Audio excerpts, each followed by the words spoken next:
on the miracle of the rebirth of Israel in honor of Israel at 72 years old. One of the reasons why I love wearing my two hats, my rabbi hat and my historian hat, is I like to get the long view of things. The problem with living through major events in human history is when you're living through them, you don't see them. But when you get the long view of history, you appreciate the nuances and really the supernatural nature of it, especially when we're talking about Jewish history. So much of what happens to us as Jews is not normal. The problem with living with abnormal and supernatural is it just becomes not normal. It becomes normal to us. We don't see it as supernatural anymore. So I want to pull back and focus on some of the aspects of the miracle of the creation of the state of Israel, something that I think pretty much for everyone probably watching this, Israel has existed during your lifetime, and we take it for granted, but this is certainly not the case throughout most of Jewish history, certainly not for the last 2,000 years. The other thing that is interesting is that although so much of Jewish history is supernatural, we don't have miracles the way we had them. When we read the Bible, we see the laws of nature being suspended by God. Hail that's on fire and darkness that is so thick we can't even move through it, like the plague of darkness in Egypt, or sea splitting, things like that. Since Purim, and the story of Purim is a fascinating story, one of the two rabbinic holidays, and meaning they were not talked about in the Torah itself, but they take place after. Also, the Megillat Esther is one of the two books of the Bible, along with Song of Songs, where God's name isn't mentioned. But the rabbis say that even though God's name isn't mentioned, and even though none of the miraculous salvation of the Jews involves any of the suspension of the laws of nature, at the end of the story, people looked back and clearly saw that it was all supernatural, albeit in seemingly natural cause and effect kind of ways. Lots of coincidences that worked out perfectly. And that really is the story of all of Jewish history. And that's really the story of the rebirth of the Jewish state 72 years ago. And if we can look at with that perspective, we can get a tremendous strengthening, a chizuk, in our appreciation of how God acts in history, especially in the incredible nature of Jewish history. A lot of Jews, a lot of us don't see this. A lot of famous non-Jews throughout history, especially in the last several hundred years, have taken note of how supernatural Jewish history is. We love in Aish to quote this Mark Twain quote that he wrote in the middle of the 19th century. He says, "The Egyptian, the Babylonian, and the Persian rose, filled the planet with sound and splendor, then faded to dream stuff and passed away. The Greek and Roman followed and made a vast noise, and they're gone. Other nations have sprung up and held their torch high for a time, but they sit in twilight now or have vanished. The Jews saw them all, beat them all." He goes on to say, "All things are mortal but the Jew. All other forces pass, but he remains. What is the secret of his immortality?" And this is way before the founding of the Jewish state. Mark Twain was just looking at that aspect of Jewish history. I have a wonderful quote I love to quote from Nikolai Berdyaev, who's a Soviet-era historical philosopher, talking about how Jewish history just defies all the laws of human history. There's no explanation for it, and it's clearly governed by higher powers, which, coming from a communist era historian, is fascinating. One of the quotes I really like, and I just want to read it to you because I think it's so cool, is Thomas Newton in the 18th century, who's the Bishop of Bristol in England. I'm reading it from. Excellent book I wrote, by the way, which, by the way, apropos of this particular class I'm giving now, is a great read because it's called Destiny, about how a tiny nation plays such a huge role in human history. And it deals a lot with, especially the end of the book, the events of modern Jewish history, how it's all moving towards an incredible climax, of which the rebirth of the state of Israel is clearly a part of that. But I want to read you this quote from Thomas Newton. He says, "The preservation of the Jews is really one of the most single and illustrious acts of divine providence. And what but a supernatural power could have preserved them in such a manner as none other nation upon earth has been preserved? Nor is the providence of God less remarkable in the destruction of their enemies than in their preservation. We see that the great empires, which in their turn subdued and oppressed the people of God, are all come to ruin. And if such had been the fatal end of the enemies and oppressors of the Jews, let it serve as a warning to all who, at any time or upon any occasion, are for raising a clamor and persecution against them. Don't mess with the Jewish people. Interesting quote. By the way, the last thing I want to say on this particular point is that if you look at the community in the world outside of the Jewish people in the Jewish world and Israelis who support Israel the most, I mean, people would say as a state, it's the United States, but which subgroup of the United States? And the answer to me is clearly evangelical Christians. And a lot of people, by the way, don't really understand. I actually speak a lot to evangelical Christians. I have many of them as friends. There's a lot of misunderstanding about them. It's not the topic of our class. I have people always telling me, a lot of religious Jews especially, they just want the Jews to come back to Israel so the Messiah will come and it'll be Jesus and we'll accept him. I always answer, fine, when I teach evangelicals, I say, well, bring the Messiah and let's see if he's Jesus. That I would much rather have Christians like that than the ones with the white hoods burning crosses outside my synagogue and my JCC and expelling me from their countries. That's not our topic. And it's also not true, by the way. The vast majority of evangelicals that I interact with and the ones that I hear them speak, they see exactly the point I'm talking about. They have seen, especially the events of the last 3/4 of a century or so, the rebirth of the Jewish state out of the ashes of the Holocaust, against all odds, the return of the Jewish people to the land of Israel, the reunification of Jerusalem, the fact that Israel flourishes. It's all proof for them of what they know because they know their scripture, they know their Bible really well, and they see it's coming true, and they also know that God says to Abraham in the beginning in Lech Lecha, in the third Torah portion in Genesis, he says, I'll bless those who bless you and curse those who curse you, and they want to be on the side of the Jewish people because they see that God is clearly supporting our path through history. But that's that topic aside. I wanted to focus on a little more on Israel itself. One of the things that even we as Jews often don't appreciate is how central Israel is to Judaism. And I'm not saying this to any specific group of Jews, because we have different versions of the same problem on both spectrums of the Jewish world. We have many Jews who are very assimilated and disconnected. That problem is only becoming more extreme as the level of assimilation increases in America. Less and less support, especially from younger generations, less and less Jewish identity. And one thing we see in history and sociology is a direct connection between a person's Jewish identity and how strong it is in their connection to the Jewish people, obviously, and of course to the land of Israel. But even in the Orthodox world, there are very many Jews who are very, very comfortable living in a diaspora, which is the Greek word for scattering, which is very comfortable today. Trust me, living amongst non-Jews in history, this is one of the things you see when you study history, hasn't always been so nice. And that's probably the great understatement.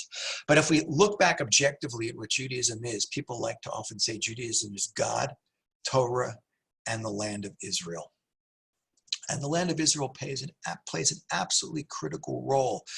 I often, when I teach, give this example. I'm also a tour guide. And when I explain the relationship between the Jewish people, and we are a nation, we're not just a religion, people often forget that.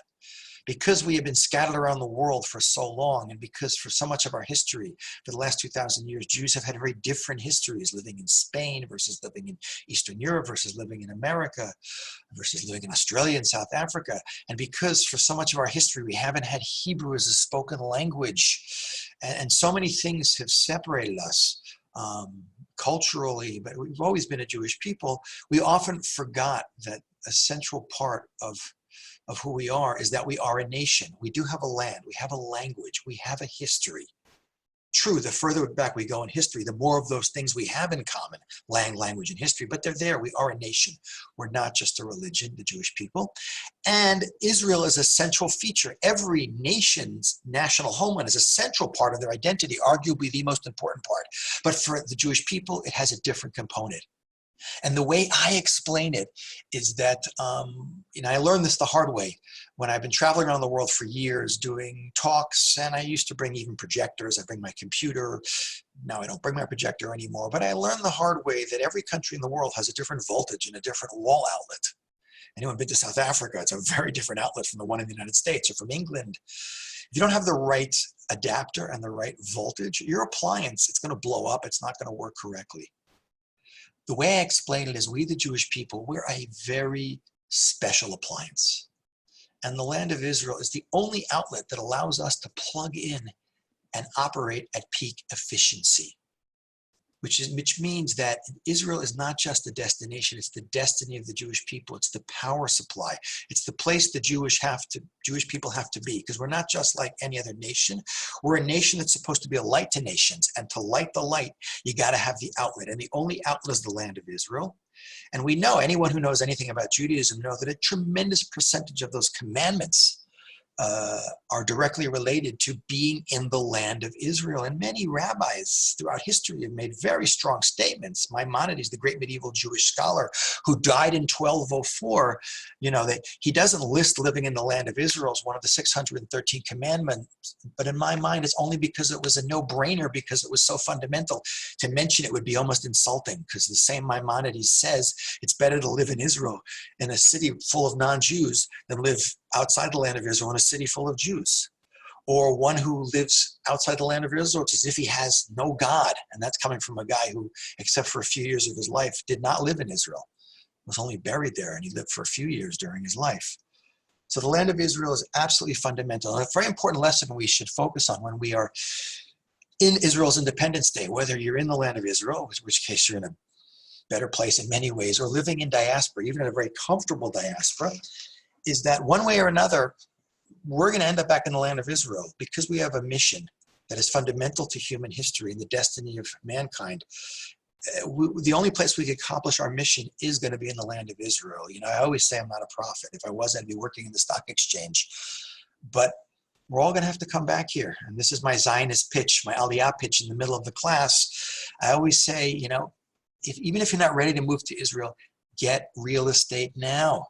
Messiah could come soon, and if you don't get it now, you're going to be on those emergency rescue flights, living in a tent on the Egyptian border with a bunch of different families from Pico Robertson and Bathurst and something, and Borough Park in northwest London, and St. Kilda in Australia, and who knows where else, and Glen Hazel in South Africa. So Israel is the place the Jewish people absolutely have to be. It's totally central that this is the ultimate destiny of who we are. But even a little over 100 years ago, that would have seemed basically impossible. I mean, again, like I said, we don't have the perspective. But if we could beam ourselves back to what it looked like 100 years ago, the Jewish perspective on the world, what was going on in the world 100 years ago? Let's go to 1900. In 1900, we were in the middle of a period of the longest period of sustained peace in European history in a very long time. Of course, this is before World War I and World War II. With the emancipation, that's in general, for the world in general. Nation states are emerging, people are citizens, they have rights. This has a huge impact on Jews. After Napoleonic Wars, by the late 19th century, Jews in every country in Europe, and certainly in the United States, are emancipated. They're given equal rights. Many Jews run to throw off their Jewish differences and even their Judaism and embrace enlightened European culture. Anti-Semitism was certainly not in keeping with the spirit of the Enlightenment, the brotherhood of man. If you had asked a sociologist in 1900 what's going to be with anti-Semitism in the year 2000, he probably would have said there's not going to be an anti-Semitism. There's probably not going to be any Jews, because they're all going to assimilate amongst the lands in which they live. Israel was a little rotting province of the decrepit Ottoman Turkish Empire, where half of 1% of the Jews in the world were living there, but basically poor Jews, a few. Zionism was just beginning. The notion of a Jewish state seemed completely impractical, and for many Jews, not even desirable. But then a series of events will kick in that will really move things along very, very rapidly. First of all, you have an event, the assassination of Tsar Alexander II in Russia in 1882. Remember, by this period of time, the majority of Jews, and we've been bounced around the world for centuries, the vast majority of Jews, like 5.5 million Jews, are living in what's the Russian Empire.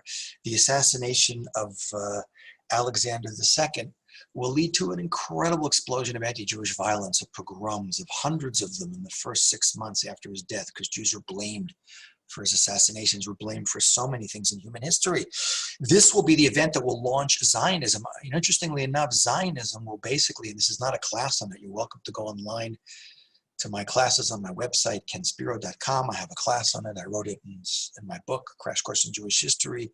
Zionism came out of basically Eastern European Jewish intellectuals who were Jews who had largely left their Judaism behind to embrace, in this case, Russian culture in the hopes of bettering the situation of Jews, and realizing that wasn't going to work.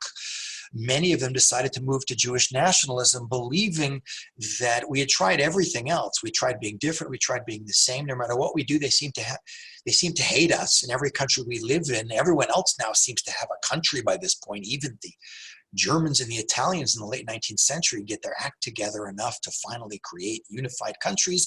We Jews need a state, and they will push the creation of a Jewish state, albeit with a very different view of what a Jewish state's supposed to be about, very much less based on any concept of religion and much more based on a Jewish national identity, to be a nation like other nations, which, by the way, met with a tremendous amount of opposition from much of the rabbinic leadership of Europe, Eastern Europe especially, believing that we only lost the land of Israel because we didn't keep the Torah. How are a bunch of non-observant Jews who don't keep commandments going to be able to found the state?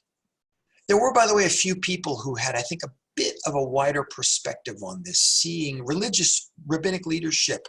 Rabbi Shmuel Moliver, Rabbi Kalisher, Rabbi Alkali, Rabbi Abraham Isaac Cohen Cook is a great example. Rav Kook, who's the icon of the religious nationalist movement in Israel. He was the first chief rabbi of pre-state Israel when it was called Palestine. And he saw the hand of God working even through these secular, communist, often God-denying, even anti-religious Zionists, that they were doing holy work. It kind of reminds me of the example of Rabbi Noah Weinberg, my Rosh Hashiva, the founder of Aish Torah of blessed memory, who passed away 11 years ago. He is really one of the most pivotal figures in the creation of the whole Baal Tshuva movement, the movement to return Jews to Judaism. And he started doing this as a young man in the 50s, trying to bring Jews back, precisely at the time when the movement was going the other way, when so many Jews were embracing, especially in America. America was finally accepting Jews, and Jews were disappearing, and the rate of assimilation of American Jews is going to explode in the next several decades and keep exploding until today. But he saw that, the hand of God was moving in there, and he wanted his children to start returning spiritually. So Rav Kook kind of saw the same thing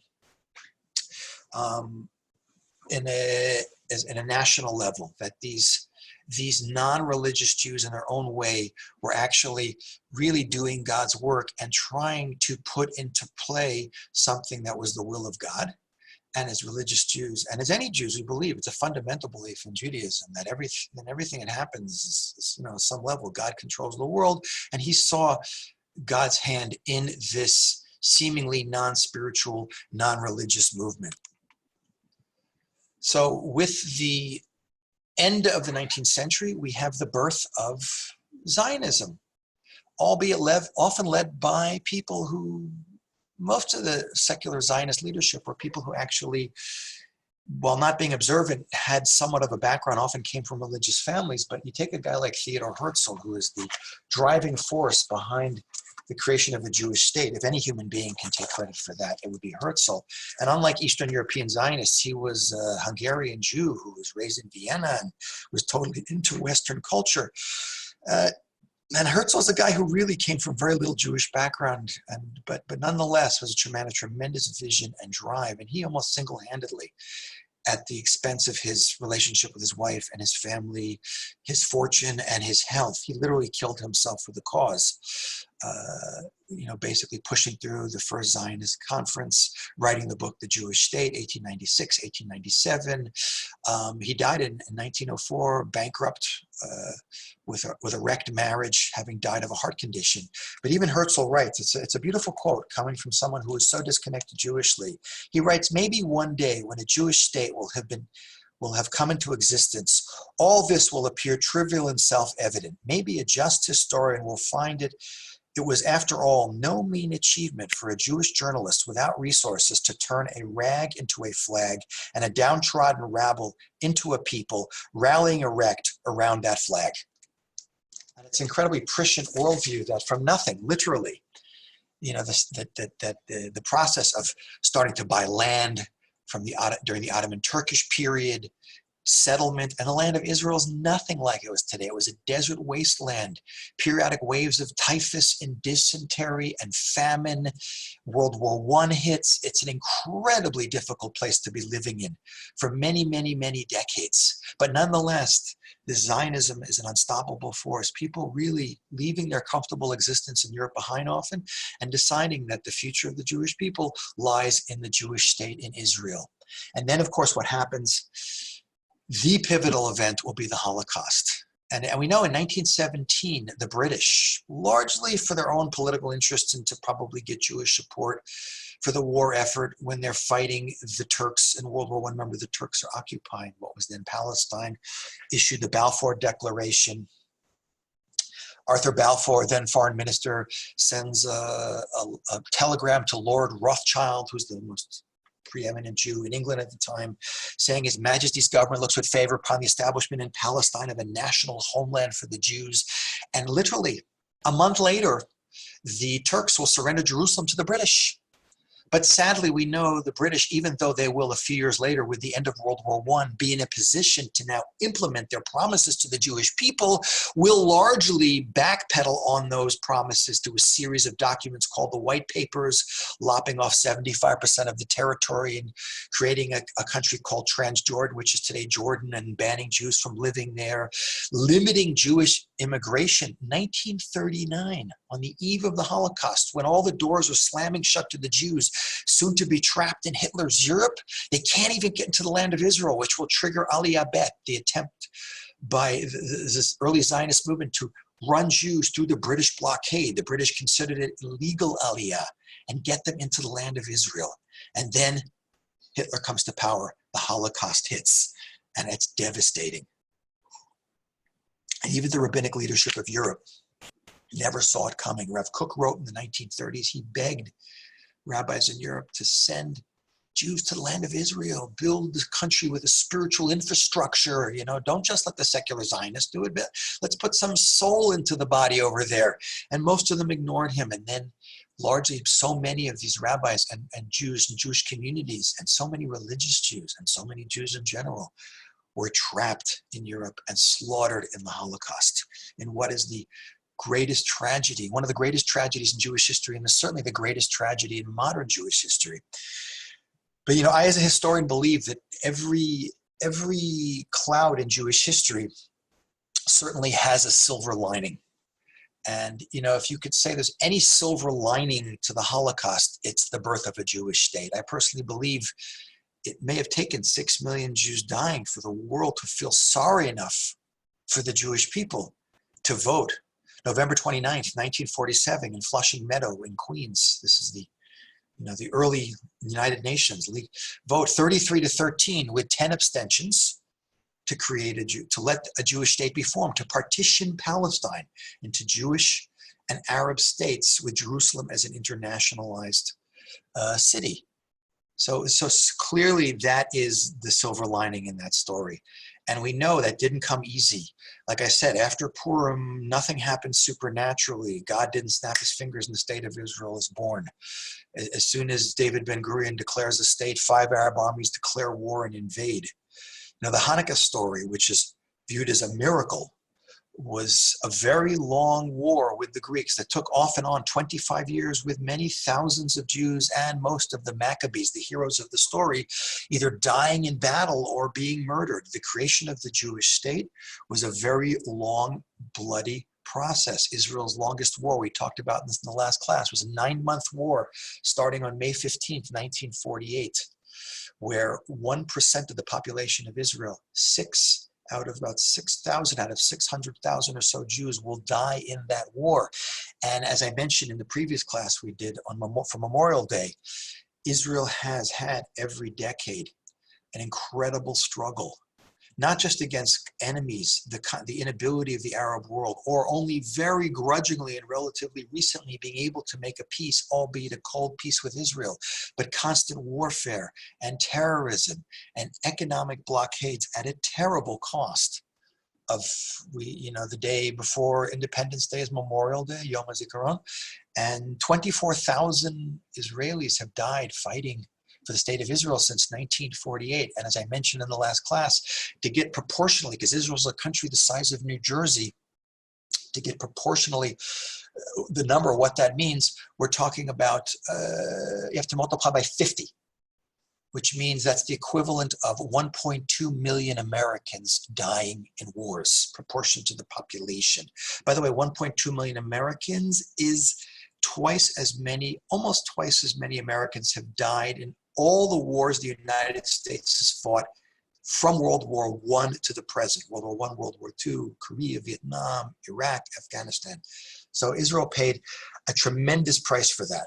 But in the end, and it wasn't just wars, Israel was a completely underdeveloped third world country, which had tremendous economic strain. But in the end, we now stand 72 years away from the birth of the state of Israel, and we realize that it's actually quite miraculous what has happened here. And I always like to focus when I'm in, I'm teaching you this class. If you don't know, I'm sitting in my apartment in the old city of Jerusalem, which is pretty unbelievable that I could be sitting here giving you a class on the rebirth of Israel and the unification of Jerusalem from the old city of Jerusalem. But I always like to focus people when I'm teaching in the Aish Torah building, which is a beautiful building. You have to come visit it. The view from the roof is spectacular. The Western Wall and the Temple Mount, the Mount of Olives, you can see everywhere. I love, asking the audience. I say, imagine 1900. Go back to your great-great-great-grandparents living in some shtetl, some Middle Eastern European settlement, or some little community of Sephardic, Middle Eastern Jews somewhere in the Middle East. Imagine what they'd say to see you sitting in this room today. Imagine what they say to see me sitting here in the Jewish quarter today. Jerusalem rebuilt. I mean, think about it. The Holocaust ended in 1945. The state of Israel was founded in 1948. 3 years after, 1 out of every 3 Jews in the world was slaughtered in what is exponentially one of the greatest slaughters of any people in human history. The remnant trickled back to a piece of desert real estate, surrounded by tens of millions of hostile Arabs, with the British occupying the land, trying to keep us out. A country that was in a constant state of warfare, terrorism, economic blockade, a third world country with no natural resources. This is a great line from former Israel Prime Minister Golda Meir. She said, I'm really angry at God. He made us wander in the desert for 40 years and then brings us into the only place in the Middle East that has no oil. But think about it. Who needs the oil? You want to hear a great statistic? If you take oil out of the Middle East, do you know that Israel, teeny tiny Israel with 9 million Jews now Israel has? I think that's the current statistic. That's pretty impressive. 6.9 million Jews compared to the 300 million or so Arabs living surrounding us, 22 states of the Arab League. Without any oil, Israel's GDP exceeds all 22 states of the Arab League. But not only that little country founded in the desert in warfare with no infrastructure, having to absorb millions of immigrants. By the way, the first 8 years of the state, the population of Israel is going to double. You know what a strain that is on an economy? Yet the land blooms, and the desert is exporting fruits and vegetables to the rest of the world. That Israel is the only country in the world at the end of the 20th century that has more forest than at the beginning of the 20th century. That in the late 1990s, like 1998, it was removed from a list of developing nations by the IMF and listed as one of the top nations in the world. I think Israel has like the 25th highest standard of living in the world. More high-tech and startup per capita than anywhere in the world, and outside Silicon Valley, there's more in Israel than anywhere else, period. That on the NASDAQ, which is that indices that deals with technology, that after the US and China, Israel has the third most traded number of companies on the NASDAQ. I think it's like 125, 130. We don't appreciate how supernatural it all is. I think the person who probably summed this up the best, the Israel Ministry of Tourism, by the way, used to have the best motto, and I wish they kept it. We should keep it in mind every day.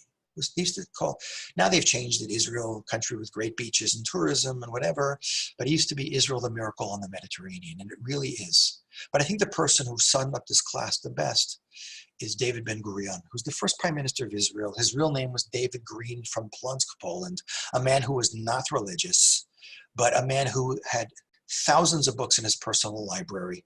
First prime minister of Israel, a real hardcore, socialist leader. But he knew his history and his Bible. He knew his Bible probably better than almost any rabbi alive today. Ben-Gurion had a great quote, and it just sums it up, and it's our theme of Yom Ha'atzmaut, of Independence Day.